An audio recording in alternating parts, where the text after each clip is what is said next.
అందరికీ నమస్కారం. మండల ప్రెసిడెంట్స్ ఉన్నారు, గతంలో వివిధ పదవుల్లో పనిచేసిన వారు ఉన్నారు, కార్యకర్తలు ఉన్నారు.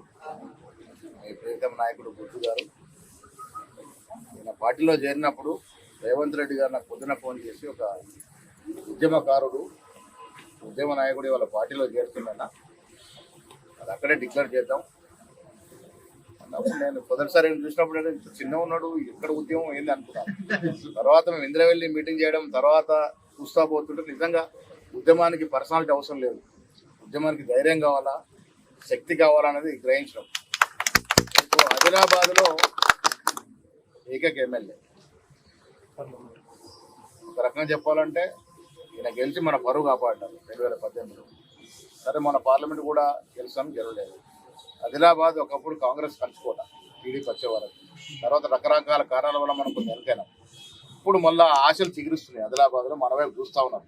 రేవంత్ రెడ్డి గారు ఒక యువకుడిగా, ఉత్సాహవంతుడిగా ముఖ్యమంత్రి అయిన తర్వాత ఆ 3.5 ఏళ్ళు మేము కలిసి పనిచేసిన తీరు, సీనియర్లని కొత్త వాళ్ళంతా కలిపిన తీరు, ఇవన్నీ దృశ్యం ప్రజలు నమ్మిరు. మనం కాంగ్రెస్ వాళ్ళు కలిసిపోతున్నారు.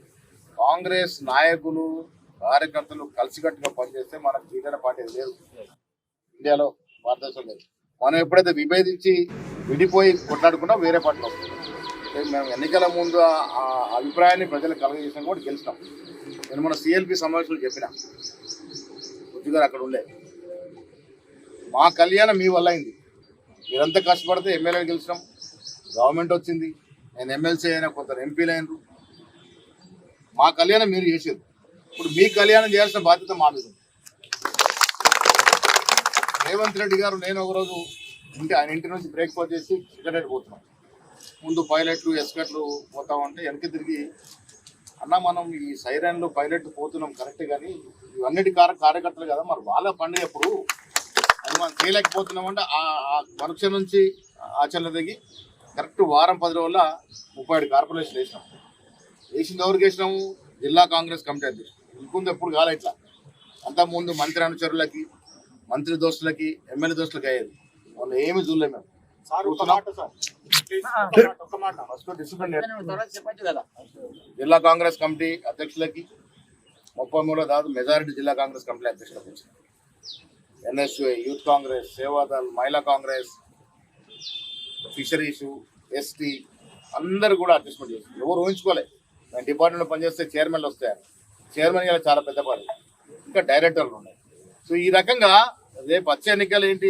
సర్పంచులు, ఎంపీటీసీలు, ఎంపీపీలు, జెడ్పీటీసీలు, జెడ్పీ చైర్మన్, కోఆపరేటివ్ సెక్టర్, ఇవన్నీ కూడా భర్తీ చేయాల్సిన అవసరం ఉంది.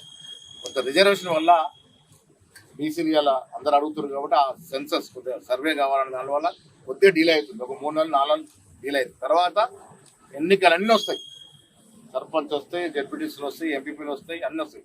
మీలో కూడా చాలామంది ఆ సత్తా ఉన్న నాయకులు ఎలక్ట్ అయ్యే అవకాశం ఉంటుంది. ఆ ఎలక్ట్ అయ్యే దాంట్లో కూడా ప్రజల్లో సత్సంబంధాలు ఉంటాయి. పక్కా గెలుస్తామన్న క్యాండిడేట్కి ఇవ్వాలని మా ఆలోచన. ఒత్తిళ్ళు ఉంటాయి, ఒత్తిళ్ళు తలగకుండా కొంత కార్యకర్తల్లో మమేకమే ఉండి పనిచేసుకుంటూ ఇవ్వాలని. ఇలా నేను పీస్ ప్రెసిడెంట్ అయినా, మీరు నమ్మరు, ఈ లాన్ నేను అయిన తర్వాత 15 రోజులు లాన్ కరకలు లాగాను. ఎందుకు వచ్చారు జనం? అలాంటి కార్యకర్త కొడుకు ఇలా పదవి వచ్చింది, కార్యకర్తతో మమేకమైన వ్యక్తికి పదవి వచ్చింది, మమ్మల్ని పలకరించిన నాయకుడికి పదవి వచ్చింది. దాని పక్షులంతా కూడా ఆనాడు ఎన్ఎస్ఏలో పనిచేసిన వాళ్ళు, యూత్ కాంగ్రెస్లో పనిచేసిన వాళ్ళు, సేవాదల్లో పనిచేసిన వాళ్ళు, ఎస్సీ, ఎస్టీ, బీసీ, మైనారిటీలు, ట్రైబులు గుంపలు కట్టుకొని వస్తున్నారు. ఎందుకు? వాళ్ళకు కూర్చాం, ఒక కార్యకర్తకు వచ్చింది, రేపటి మాకు ఇలాంటి అవకాశం వస్తుంది. ఇలా అందరూ కూడా నేను రేవంత్ రెడ్డి గారు రిజల్యూషన్ చేసేది, ఒక సరైన వ్యక్తికి తీసుకోండి ఇచ్చినందుకు పెద్దల్ని థ్యాంక్ యూ. సిఎల్పీలో రిజల్యూషన్ చేయడం ఎప్పుడు జరగలే. ముఖ్యమంత్రి సాక్షాత్ ముఖ్యమంత్రి రిజల్యూషన్ మూవ్ చేసిండు, మీరందరూ సపోర్ట్ చేయండి, రిజల్యూషన్ ఢిల్లీకి పంపాలని. సో కష్టపడితే ఏదో ఒక చోట అవకాశం. నాకు కూడా చాలా సమయం పట్టింది. 83లో జిల్లా ఎన్ఎస్ఏ ప్రధాన కార్యదర్శి, 83లో, 84 ఇందిరాగాంధీ చనిపోయింది. నేను రాహుల్ గాంధీ గారికి 4 ఫోటోలు చూపించిన. ఇందిరాగాంధీ 76 నేను 5వ తరగతి ఉన్నప్పుడు మా అమ్మ అక్కతో పోతే ఫోటో దిగినాం. అప్పుడు ఇందిరాగాంధీ ఢిల్లీకి టూరిస్టులు ఎవరు వస్తే బస్సులో వెళ్తాను ఫోటోలు దిగేది, నన్ను చేత పట్టుకొని ఫోటో దిగింది. రాహుల్ గాంధీ చలించిపోయింది ఆ ఫోటో చూసి. అప్పుడు రాజకీయాలు లేని నేను 5వ తరగతి చదువుతున్నా. తర్వాత రాజీవ్ గాంధీ గారు నన్ను ఎన్ఎస్సీ ప్రెసిడెంట్ అపాయింట్ చేశారు. ఆ లెటర్ చూపించిన. ఇవన్నీ చూస్తే రాహుల్ గాంధీ ఇంప్రెస్ అంటే గాంధీ ఫ్యామిలీతో అటువంటి అటాచ్మెంట్ ఉంది మనకి, అందుకే ప్రెసిడెంట్ చేయగలుగుతాను. ఎన్ఎస్యూ యూత్ కాంగ్రెస్ పనిచేస్తానికి మక్కువ ఎక్కువ. సో మీకు కూడా నేను కోరేది ఒకటే, ఒక ఎమ్మెల్యే గెలిచాడు, దాన్ని వచ్చే కాలం నాటికి మొత్తం చేసుకోవాలంటే ఏంటి, లోకల్ బళ్ళే గెలాలి, మొత్తం పెద్ద మనసు చేసుకోవాలి. టికెట్లు చాలా మంది అడుగుతాం, నిజం కూడా ప్రజలు ఆదరణ కలిగిపోతే గెలిచేవాడిని మనం పెట్టుకోవాల్సి వస్తుంది, ఎందుకంటే కాంపిటీషన్ ఉంటుంది. సో ఆ రకంగా మీరు ముందుకు పోండి. ఒక ఎమ్మెల్యే ఉన్నాడు, ఇవాళ అన్నిటికీ తానే చేయాల్సి వస్తుంది. అక్కడ రేపటి రోజున ఆదిలాబాద్ ఇంప్రూవ్ చేసుకోవాల్సిన అవసరం ఉంది. ఆదిలాబాద్ ప్రజలు చాలా ప్రేమగల ప్రజలు, కానీ దురదృష్టం మనం దూరమైన. ఇప్పుడు కాంగ్రెస్ పార్టీని ఆదిలాబాద్లో పునాదులు వేసుకోవాల్సిన అవసరం ఉంది. నా ప్రథమ కర్తవ్యం కూడా మీ పక్క జిల్లా వాడిని, నేను నిజామాబాద్ జిల్లా. ఆదిలాబాద్ నాకు ప్రాణం, ఆ చెట్టలు గుట్టలు అడవి ప్రాంతం ప్రాణం. మీనాక్షి నటరాజు తిరిగినాం, అవన్నీ నడుచుకుంటూ తిరిగినాం, మనం పాదయాత్ర చేసినాం. తర్వాత కూడా ఎన్నోసార్లు వచ్చిన ఆదిలాబాద్ ఇన్ఛార్జ్ ఉంటే కొద్ది రోజులు.